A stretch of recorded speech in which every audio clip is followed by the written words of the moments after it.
ಗೆಳೆಯರೇ ನಮಸ್ತೆ. BTL ಫಾರ್ಮರ್ಗೆ ಬಾಳೆಗೊನೆ ಕಟ್ ಮಾಡಿದ ನಂತರ ಈ ಬಾಳೆ ಗಿಡ ಏನೆಲ್ಲ ಉಪಯೋಗ ಬರುತ್ತೆ ಅಂತೇಳಿ ತುಂಬ ಮಾಹಿತಿ ಇದೆ. ಈ ಬಾಳೆ ರಸ ಕುಡಿಯೋದ್ರಿಂದ ನಿಮಗೆ ಕಿಡ್ನಿ ಸ್ಟೋನ್ ಹೋಗುತ್ತೆ. ಅದು ಯಾವ ಥರ ರೆಡಿ ಮಾಡ್ತಾರೆ ಅಂತೇಳಿ ನಾನು ಈ ವಿಡಿಯೋದಲ್ಲಿ ನಿಮ್ಗೆ ತಿಳಿಸ್ಕೊಡ್ತೀನಿ. ಬನ್ನಿ.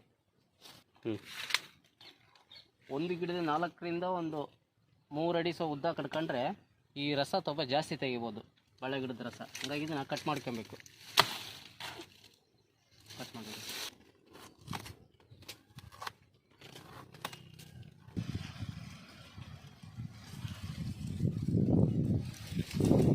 ಈಗ ಬಾಳೆಕಾಯಿ ನೋಡಿ, ಗಿಡ ಕಟ್ ಮಾಡಿಬಿಟ್ಟು ಈ ಥರ ರೆಡಿಯಾಗಿದೆ.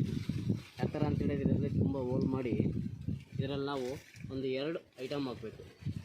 ಅದೇನಪ್ಪ ಅಂತ ನಾನು ಈಗ ತೋರಿಸ್ಕೊಡ್ತೀನಿ ನೋಡಿ. ಕಲ್ಸಕ್ಕರೆ ಒಂದು 4, ಸ್ವಲ್ಪ ಜೀರಿಗೆ,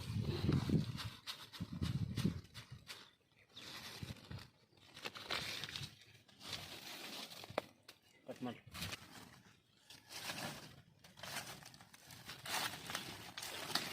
ಹಾಕಿಬಿಟ್ಟು ಕ್ಲೋಸ್ ಮಾಡೋದಷ್ಟೇ. ಇದನ್ನು ಈಗ ಕ್ಲೋಸ್ ಮಾಡಿದರೆ ಏನು ಕ್ರಿಮಿ ಕೀಟ ಧೂಳು ಏನು ಬಿಡೋಲ್ಲ. ಇದನ್ನು ಬಾಳೆ ಇದರಿಂದಲೇ ತಗೊಂಡ್ಬಿಟ್ಟು ಕಟ್ಕೊಂಡ್ಬಿಡೋದು. ಹಾಗೆ ಇದು ಕಟ್ಕೊಂಡ್ಬಿಟ್ರೆ